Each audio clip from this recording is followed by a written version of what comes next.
Morning, we're going to kick it off with Kim Barthel. Kim Barthel is an award-winning occupational therapist from Canada and a transdisciplinary teacher and a best-selling author who's actively supporting functioning, healing, and learning across many contexts around the globe. She's a pioneer in reinforcing the importance of relationship. Kim's passion and interests include complex behavior, attachment, movement, sensory processing, and mental health. She's an advanced neurodevelopmental treatment instructor who invests most of her time and energy today leading training related to holistic clinical reasoning and trauma-sensitive practice. Kim's mission, backed by her expertise Relationship Matters team, is to support the conscious evolution of the human spirit. Welcome, Kim. Good morning. It is so delightful to be with you this morning. And I hope that you have been enjoying the conference so far, as this is your last day. And thanks for getting up early to hang out with me this morning. We're going to talk about why our kids do the things they do. I'm going to begin by sharing my screen here with you. And there's a lot of information I'm going to present this morning. I think you've probably heard that before. In getting you ready to open your heart, listen to Temple Grandin, who is coming up next. I began calling this workshop Becoming a Behavioral Detective about 20 years ago now, because parents would come to me in my clinical practice and say, what do I do with my child who does X? And in that question, there were so many different diagnoses. And so we're not going to focus today on labels. We're going to look at holistic perspectives of what sits behind the scenes. There is always a reason for the behavior. And when you think about that magnifying glass that we take out, we must know or become curious about why. Why is this behavior here? What is it communicating? What is it trying to inform us? And rather than just, how do I stop this behavior? If we get underneath it and become curious, then we can begin our adventure of problem solving. When we think about what it is that we are trying to contain and support, it's what I call arousal. When you look at this kiddo's face, imagine this state in a classroom, in a playground, at a dinner table. That this is not a state of readiness for engagement, for learning, for processing of information. And we often come in to our desire to change behavior too high in our demand. Arousal is a state of stress, of dysregulation, of regulation, of readiness.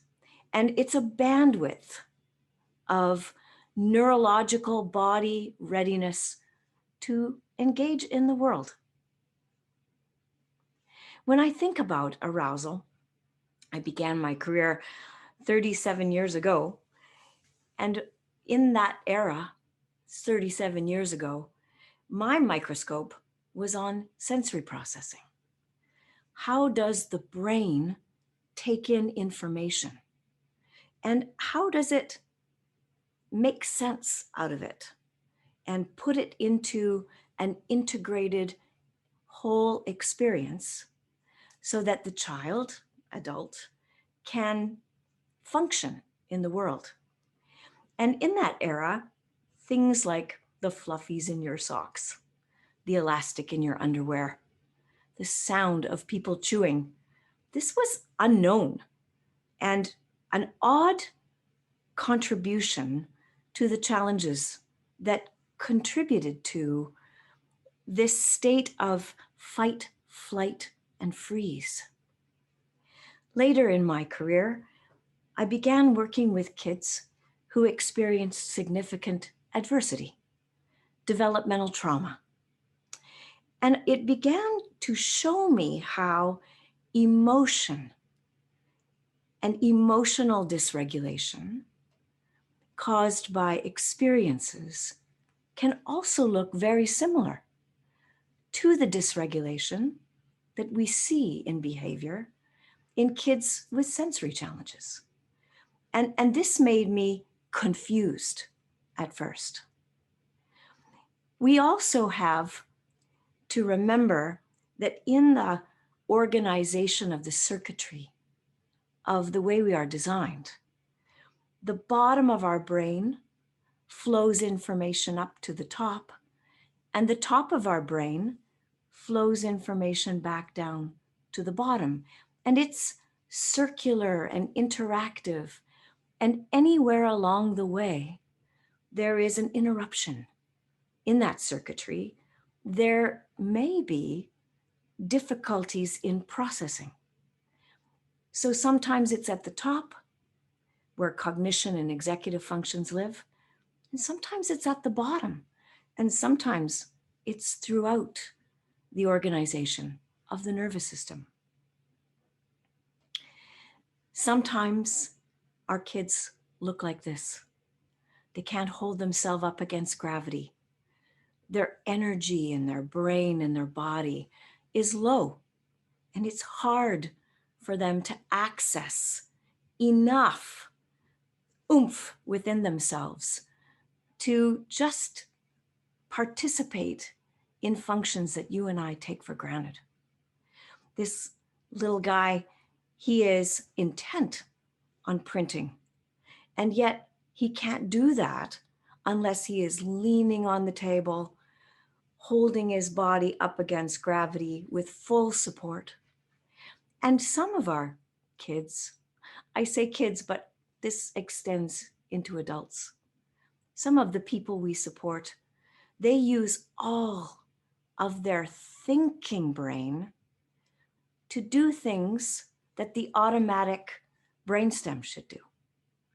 That they have to use up their cortical brain in order to have postural control, in order to think about where is that pencil in my hand, in order to be able to follow verbal instructions.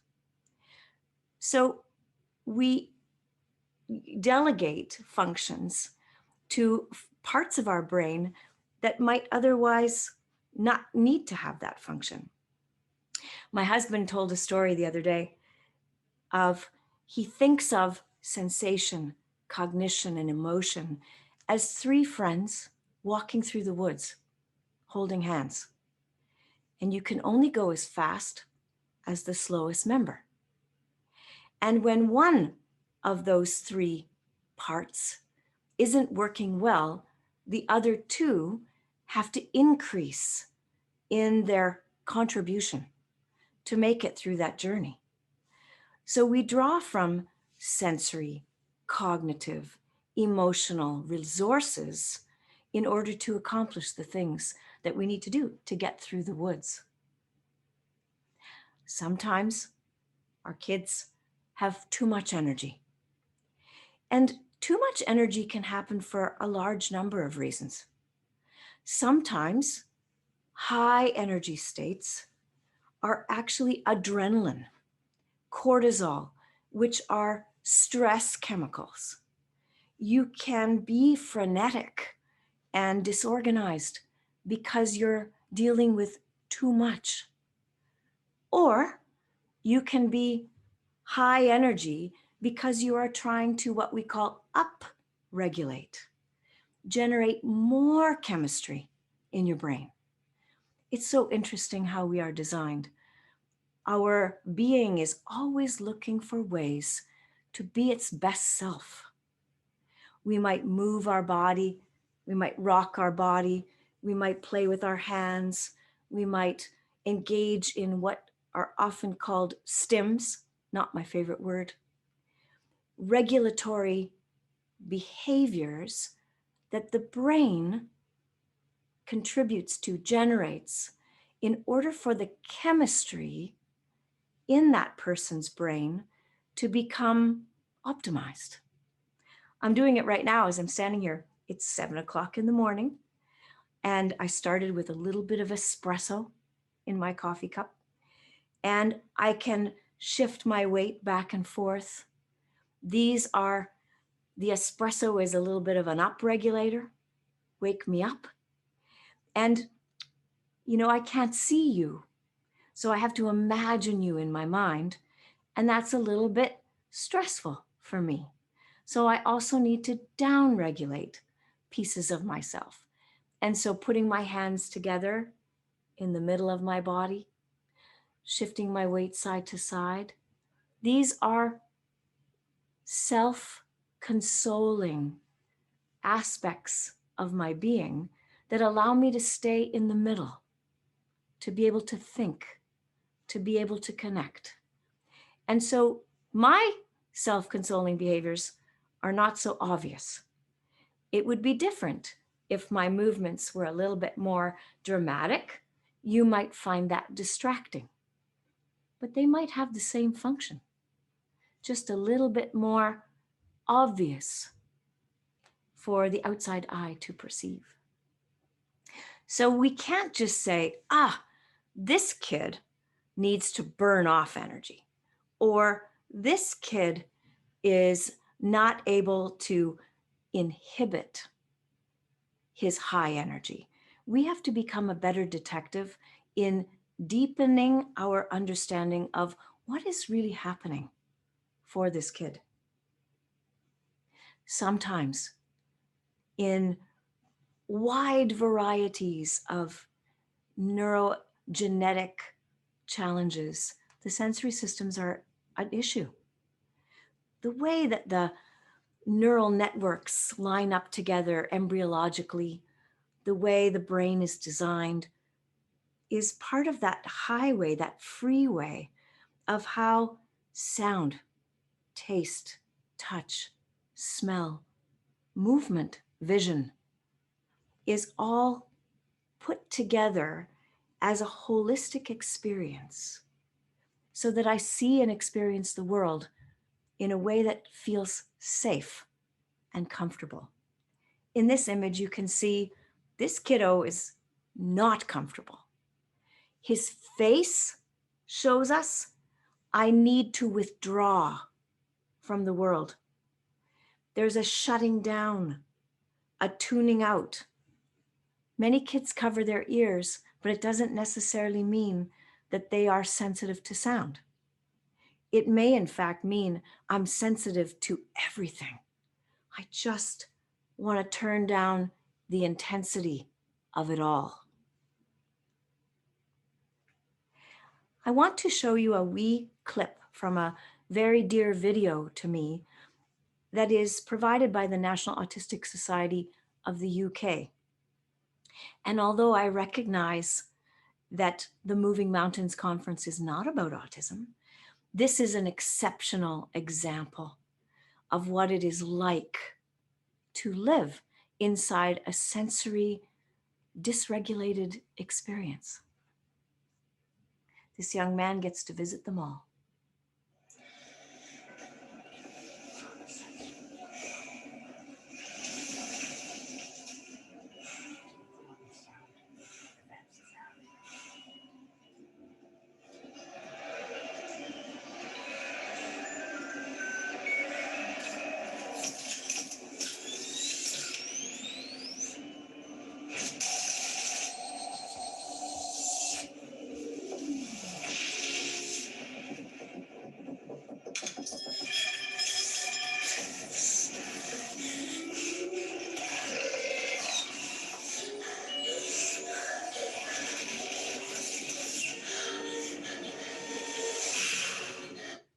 Have you had enough? That's a lot to just experience. Look at how, I'm hoping that that video was clear for you. Just look at how he could even see the spray of the perfume in the air. That's a sense of too much information. The other aspect that this video demonstrates to us is how fragmented the pieces are, how they come in snapshots. It's like the eyes land on different pieces of intensity, one after another.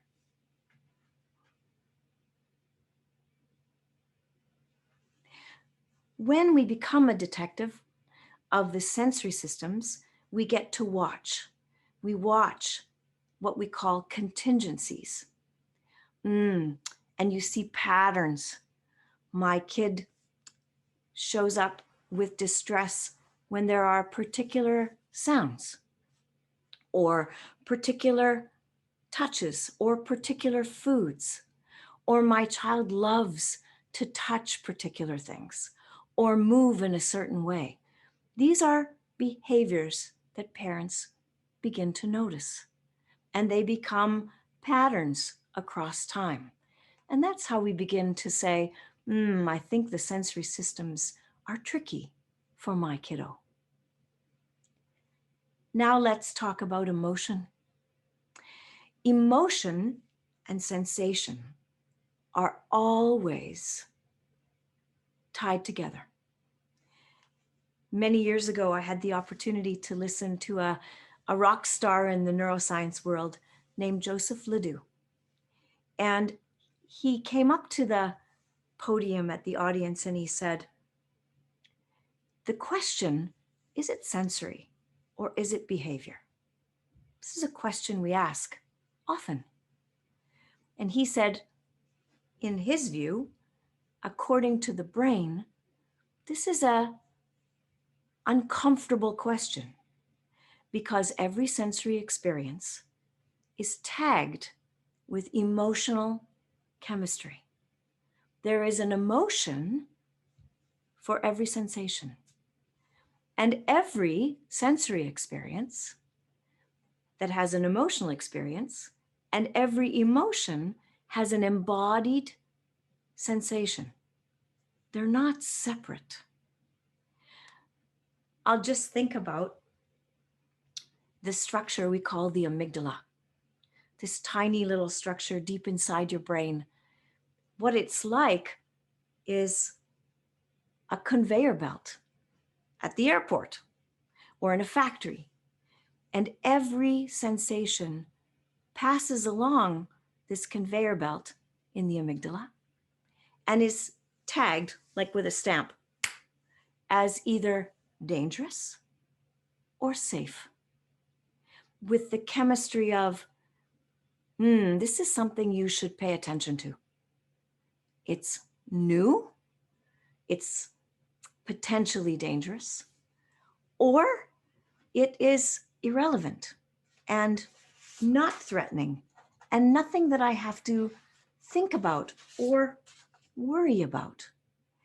Every time the brain decides that there is something dangerous in the environment, there is a adrenaline injection in the brain that shouts up to the higher parts of the brain that says, I'm not safe. Please check this out. I have a great example right here for myself. One time I was in an unfamiliar place and we were camping. Unfamiliar environment to me. And I'm sleeping in the tent with my family with my mouth open like this. And something furry crawled across my face. And I opened my eyes and there were 8 furry legs sitting on my face. And even though I was in Canada and think, there's nothing dangerous, my amygdala generated an instantaneous surge of adrenaline. And there was a lot of drama in that tent. And the spider that felt this big flew across the tent. The entire campground could hear me scream. And my loving husband says to me, Kim, it's not a poisonous spider. It's okay. And I turn to him and I say, Bob, the amygdala's job is to get that spider off my face. Its job is not to say, are you a tarantula or are you a non-poisonous spider? That would be too late. Its job is to react. And the amygdala is a boss in the brain because the brainstem together with the amygdala, it's scoping the environment 100% of the time, even when you're sleeping, to look for threat because our survival depends on it. It takes one trial, one experience of that spider crawling across my face to never forget that as long as I live. And now, standing here, all I have to do is think about that feeling, and the entire circuit of fear is online. And this is what happens to our kids. They start out with perhaps a sensory perturbation, challenge in their life, and it gets hardwired together with a fear response. And these load. That kiddo in the mall, that's a stacked deck of assault to the brain that takes it outside of its coping mechanisms. That's why some of our kids, they can keep it together at school, maybe, and then at the end of the day, they lose it because the deck is stacked of accumulating variables that they've been suppressing and containing all along the way. I often hear teachers say, that kid went from 0 to 60. And that's actually very unlikely. What is more likely is that they were living at 59. And one more drop of stress got poured into that bandwidth. And then you spill over into this disturbed, dysregulated state that communicates, I can't cope anymore. I know that you must be already thinking in your mind, well, what do we do? This is always what happens. I think it's really important to understand what is happening before we get to the what do we do. 2/3 of your amygdala is dedicated to sensations, and 1/3 is dedicated to faces. Why? Why does the amygdala care about non-verbal cues? It's because these non-verbal cues in the environment, they either exaggerate fear, disturbances, or they minimize them. If we are feeling scared and we look around us at the people's faces in our midst, those faces have the potential to either co-regulate us, make us feel safe, make us feel supported, or they have the potential to enhance our dysregulation. And I'm not saying this, I'm a parent too, by the way. I'm not saying this to parents to load us with more anxiety, fear, shame, guilt. It's for our awareness. I, as a parent, am less capable of regulating my child if I'm not regulated myself. In this image, you see here this mom who is doing the best she can with what she has. Her nonverbals exhibit exasperation. Her system is full. Her eyes are big.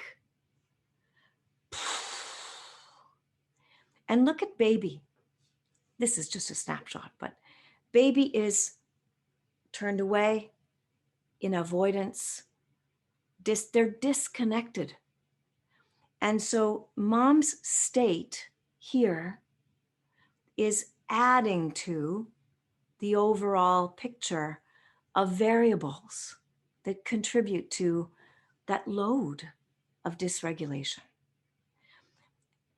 The number one nonverbal cue that has the greatest potential for our human system to feel uncomfortable is the nonverbal cue of disgust. And when we look into the face of another who experiences disgust, and that looks like this, ooh, that is perceived by our brain as a rejective cue, a cue of judgment, a cue of disapproval. And I don't know about you, but I don't even know what my face, well, before Zoom anyway, didn't know what my face was even doing. Our inside is communicated. Our inner life is communicated through our nonverbal communication. There is evidence to suggest that when a child is having a meltdown, that if we are able to come back into our own zone of groundedness, that we will soften, soothe, minimize, organize that state. And I know that for parents of kids with neurodiversity, with challenge, that this can feel like you have to do that all day long. And that is not humanly possible. But the moments of time when we get in there in our state of regulation and co-regulation, that then gets wired in time after time after time with each of the experiences that our children are having. Cognition, cortical functioning, because cognition happens higher up in the brain. This also plays a role. Many of you know that you could be awake in the middle of the night, 2 o'clock in the morning, ruminating in this state of chaos. This has been so common for so many of us, especially during COVID-19, where we're just activated in our thoughts. And there's a part of us that will simultaneously know this is not helpful. And we try to talk ourselves out of it. We might say, why am I doing this? Go back to sleep. And it doesn't help. Rumination, worry, is like kindling a fire. It's like, stoking the fire with more oxygen. And it keeps that circuit of the brainstem amygdala cortex lit up. And so anxiety builds on itself. And if my cortex struggles, especially the right side of my brain, if it struggles in its functioning, then I'm left with a dominant upward fear-driven brain without a down-regulating cortical right side of my brain. And then I'm going to need more co-regulation from the people around me. What is co-regulation?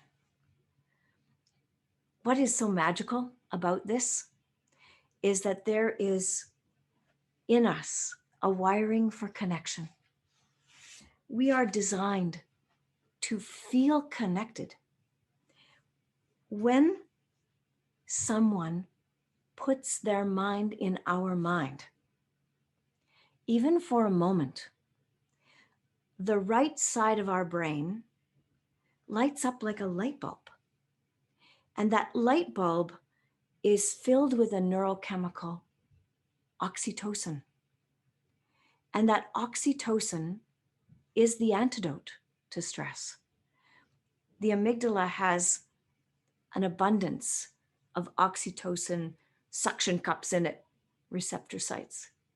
And when we feel received and understood, when someone holds our hand, when someone looks at us like that parent did with a sense of compassion, the right side of the brain receives that message unconsciously, and it takes some of the loads off. Putting your mind in the mind of the person in front of you means I'm present.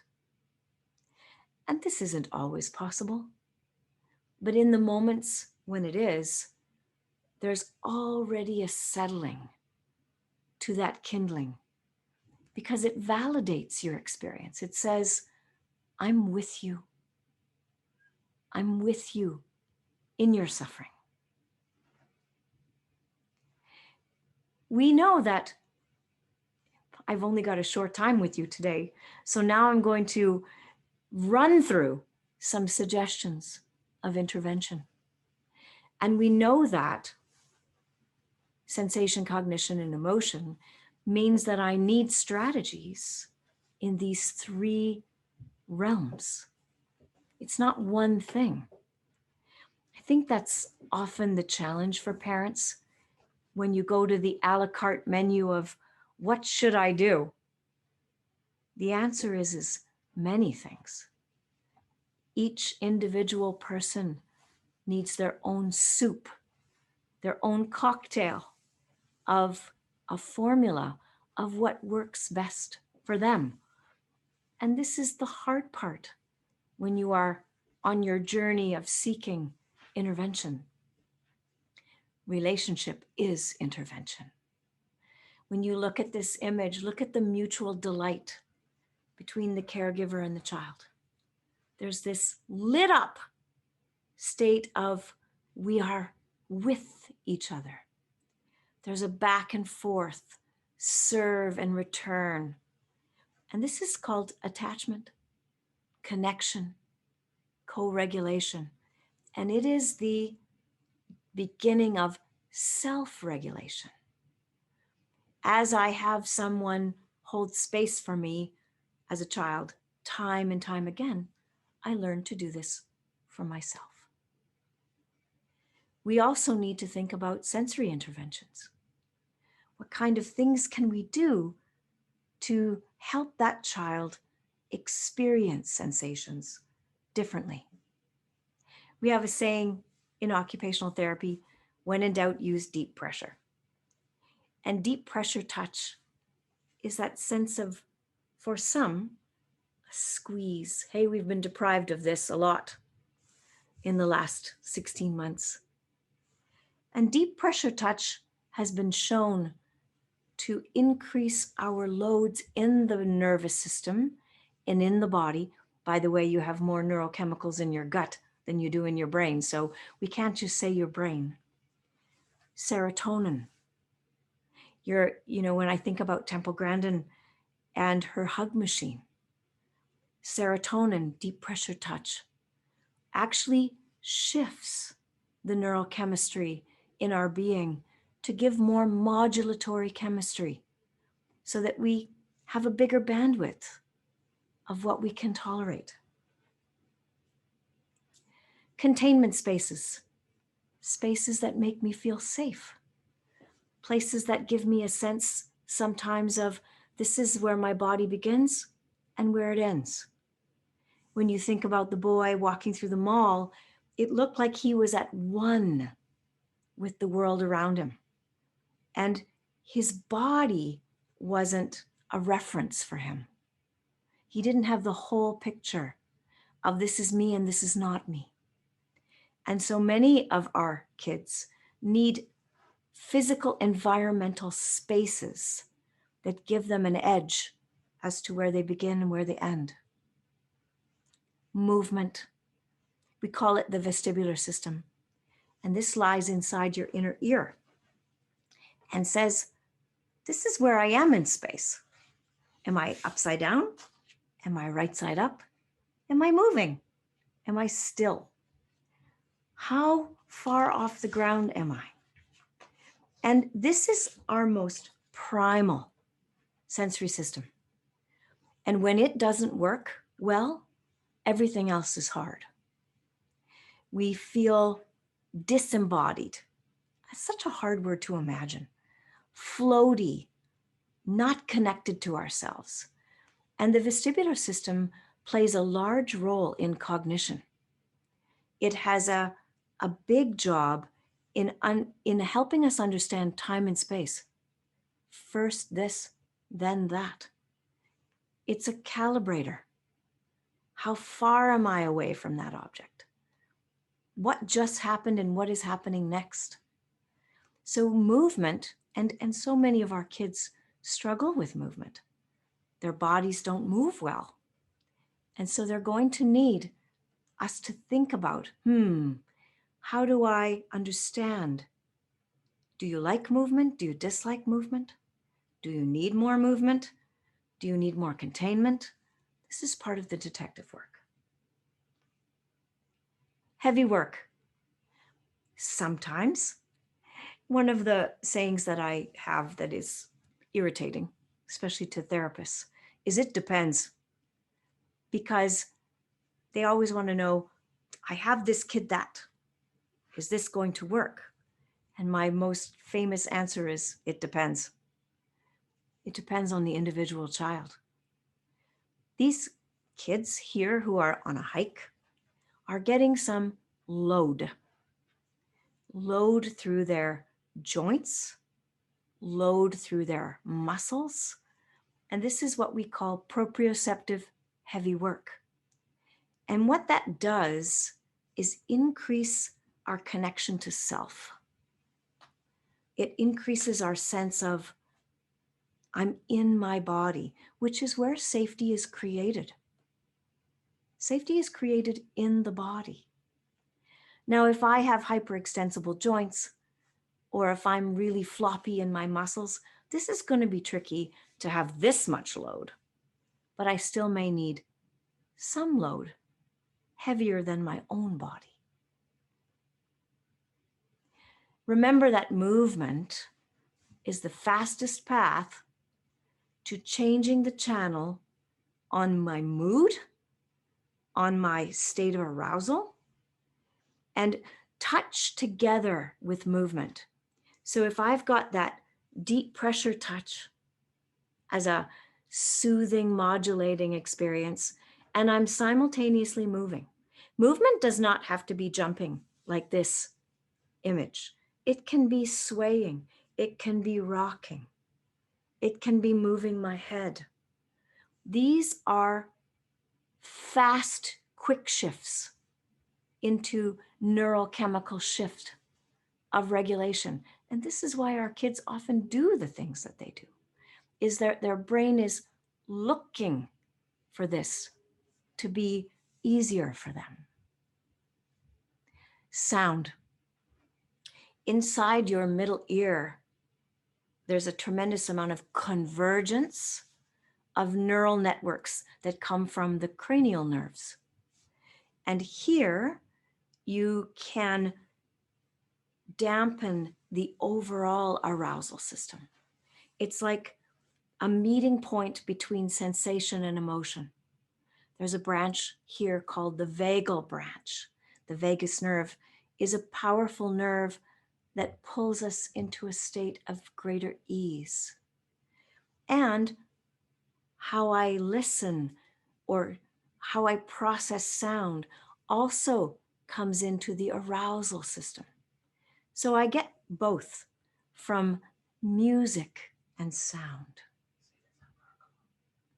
There is many different kinds of listening therapy that have music that is, we call gated. Integrated listening systems, therapeutic listening, the listening program.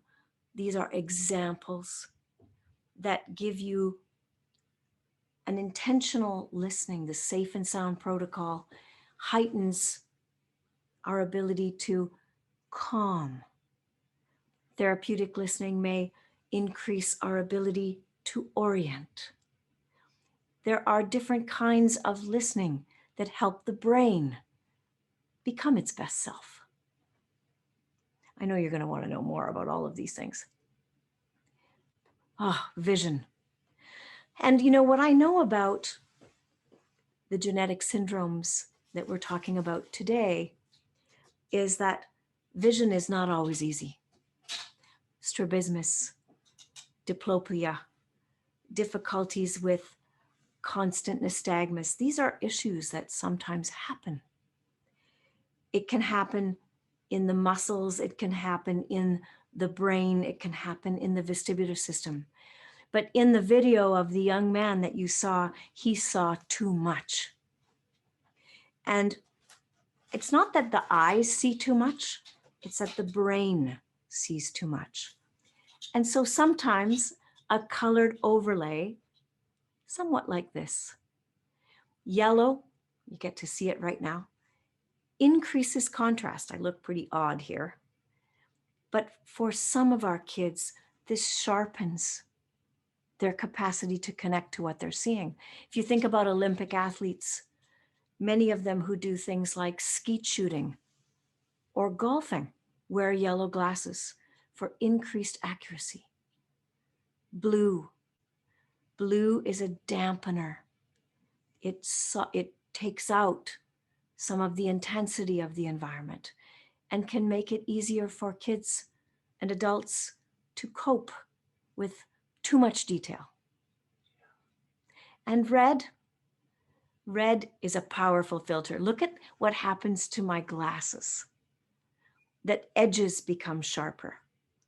And this is such a non-evidence-based practice example of how sometimes this is a process that can be very helpful. I always say when it works, it's treatment, and when it doesn't, it's assessment. Cognitively, our kids sometimes need support. They need us to scaffold, support by breaking things into pieces.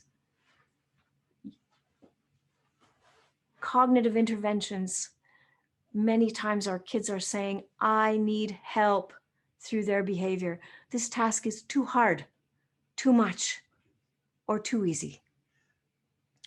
Less is more here means less language. When the brain is stressed, the first function that is sidetracked is the processing of verbal information.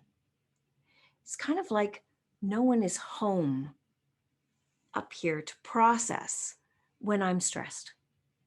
And thereby, we want to speak in chunks, use less words, slow down our speech, and keep our tone of voice more even in intonation. All of you, I'm sure, know about structure and routine.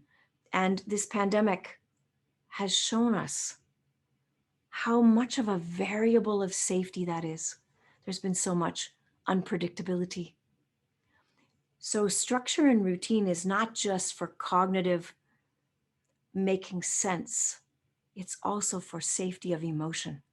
So I know what's going to happen next. Storytelling. Telling stories is a powerful way to make sense out of information because it brings together emotion with information. And this is an incredibly important cognitive strategy. In summary, before we have time for questions, I'm very excited to have questions. The problem-solving process is like a bicycle wheel, where you put whatever it is that you want in the middle. I put a meltdown in the middle for this example. And I become curious. What are all the variables that my child experiences? It's like taking the telescope and telescoping out and looking at the big picture. Is it sleep? We have a series called Sleep Matters, and it looks at all the science of sleep. In our website, kimbarthel.ca, you'll find little snapshots of multiple things that talk about each of these variables. Is it vision? Is it sound? Is it relational? Is it tactile? Is it my gut? Is it my seizure activity? Is it my motor skills? Is it my trauma? Is this the task? Is it my communication?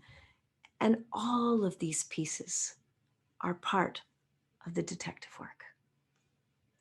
At the end of the day, as parents, as professionals, when you are involved in supporting others, compassion for the self. I cannot regulate someone else unless I take care of myself. And compassion for the self is not a fluffy thing. It's a mindful state of reminding yourself that I'm doing the best that I can with what I have.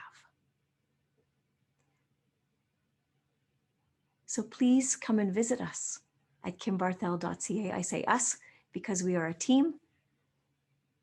And now I am eager to entertain some questions and comments from you.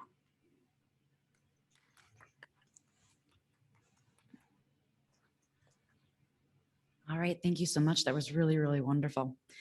Our first question is, how do you begin to determine what is triggering meltdowns? Sometimes we can figure it out, but often we can't.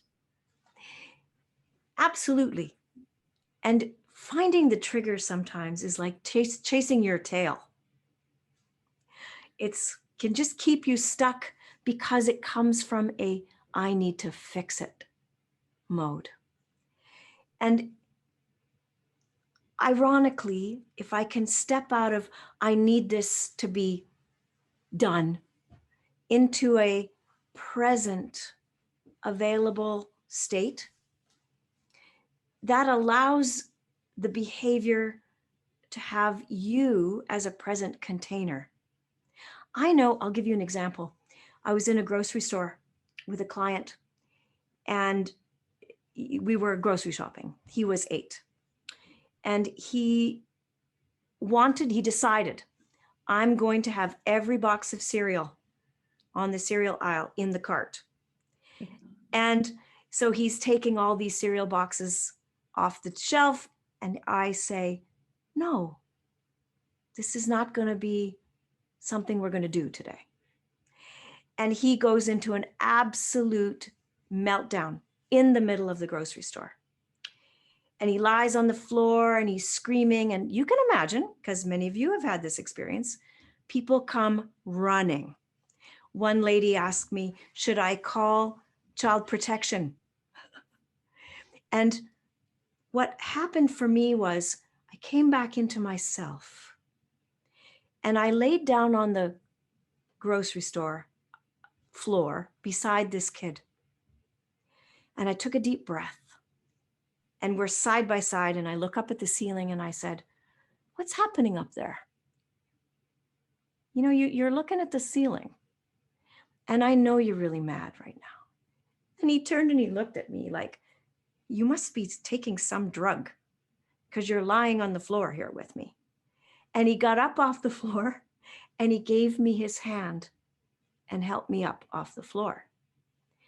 And the grocery store manager was watching all of this. And he came over to me and he said, that was really unique. Because instead of becoming embarrassed and dysregulated and, you know, picking this kid up screaming and running out of the store, you just stayed with him. And we watched it move so fast. And then the next thing the grocery store manager said is, how do we help? And here in British Columbia on Wednesday night, our Thrifty Foods has neurodiversity night. And they change the lights in the store and they turn down the volume of all the cash registers and they have training for their staff. So it's shifting out of this, how do I get this to stop? Of course, I want it to be different, but how do I be with this behavior so that it can stop? And that's a large piece of work that I'm asking of us. All right, the next one is, hello, Kim, and thank you. Do you suggest any particular websites or organizations that provide free, reliable resources that aim to assist parents on narrowing down where sensory processing issues lay? I've signed up with the Profectum, and I see you also have a site, but I'd like to diversify the resources, and I'm looking for questionnaires, surveys, for example. There are no SPD professionals in my area. Okay, There are lots of places. I think of right now one example, which is right close to you in proximity where you are if you're in Denver, called the Star Center. There's also the Spiral Foundation, which is on the East Coast. And if you look up occupational therapy, sensory processing in general, you probably on Google could have a whole day of inquiry that would lead you to that. There are questionnaires like the sensory processing measure that would help you as a parent know where to begin and what to look for. Great, thank you. Our son is 7, and we often describe him as an empath. How do we have his teachers best help him when he is in class and picking up on other kiddos' emotions, which leads him to getting upset? Love this question. You know that I call them orchids. If you think about orchids, you know, orchids grow in very special conditions, and they are like satellite dishes, taking in all this information. It all begins with understanding. If I'm an empath, I need empathic understanding for my empathy. And the co-regulation for that, for an orchid, is different than the co-regulation for what I call a dandelion. For those of you who don't live on this side of the world, dandelion is a weed that, you know, grows in the sidewalk. You step on it and it grows right back.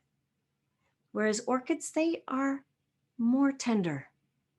So the attunement from the teacher might be a gaze, might be distance, might be a lower voice, might be a reassurance. It needs a task, an environment, and a relational adjustment. Where do I put you in that classroom? Who do I have you with? But it's that comes back to that understanding.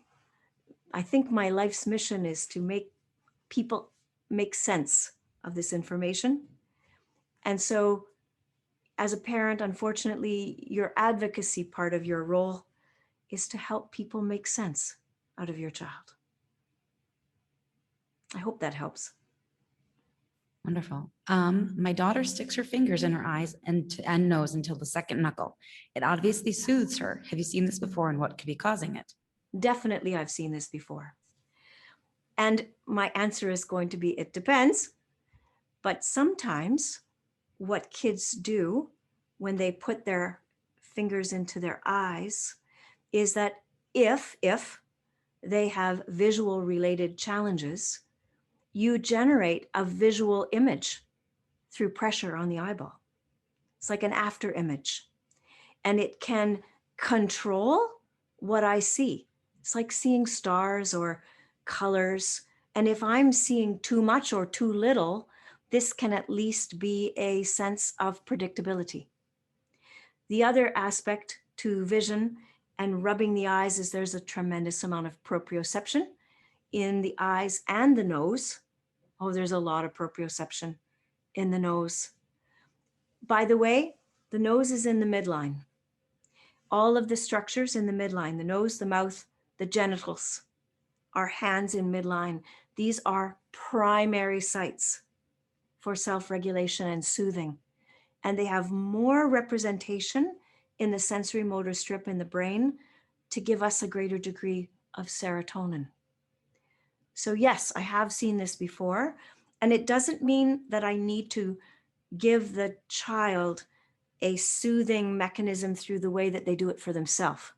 It means how many other ways can I give you support so that you feel regulated as often as possible.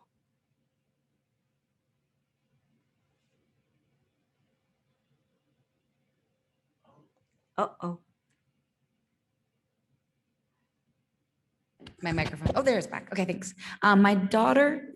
Oh, okay. My daughter seems blocked on sensory overload and deregulation trauma from an incident from an unwanted shower. How can we work past the traumatic meltdown once that has happened? Approximation slowly across time. It's, you know, this whole capacity for Rick Hansen wrote a book called Resilient. And he talks about the brain being Velcro for the bad. I don't like that we are designed this way, but we are. We are highly oriented to danger. And there is a possibility to rewire that to generate what we call keepers. And that comes in a soup of oxytocin, dopamine, and less adrenaline. So what that means is I need relational support, that's the oxytocin. I need success, so tiny approximations, and celebration, yes, because celebration is a huge hit of dopamine. And I think what happens for many humans, you don't have to have neurodiversity to have this one, is we don't celebrate small successes enough. The approximations to the big picture of the shower is the road to widening the capacity across time. The other thing I know from so many parents, this is what happens when you're becoming an elder, is that your kids that you treated are now adults. And is that often parents will tell me, once they get their mind off, their need off the particular outcome, the pressure is off and it makes room for it to be possible. It's kind of an oxymoron, isn't it? A little bit. Last question. And what are some helpful, validating go-to phrases to use during a meltdown when we're tempted to say, it's okay, nothing's wrong, relax, etc., which is not very helpful for the child? Love that question and love whoever asked that question. Instead of saying nothing is wrong or nothing, relax, that can feel dismissive to the child. So if I put my mind in the mind of the person in front of me, whatever it is they are experiencing is real for them. Real, whether it's real or not. And so saying something like, it's okay. I see this is hard for you. I know this is uncomfortable, as a beginning. And then there's a holding of space where you don't fix it. You just are there. And then as you potentially see the shift, then you say, now you're relaxed. It's, if any of you are watching Netflix, this is a crazy suggestion. I just watched a tiny episode of a video of the series Manifest season 3. And in episode number 3, season 3, one of the characters is with an elder who has severe dementia. And she's having an absolute meltdown. And instead of trying to correct her, he just joins her and says, I'm here. I'm with you. And then 4 or 5 minutes in, he just hands her a familiar object and she shifts into a state of presence. It's quite beautiful. As an example, I'm all going to get you to watch a crazy science fiction now. Example of co-regulation in mastery. That's a wonderful answer. Thank you so much. This was very, very wonderful. Thanks again. Thanks for having me with you. Enjoy the rest of your conference.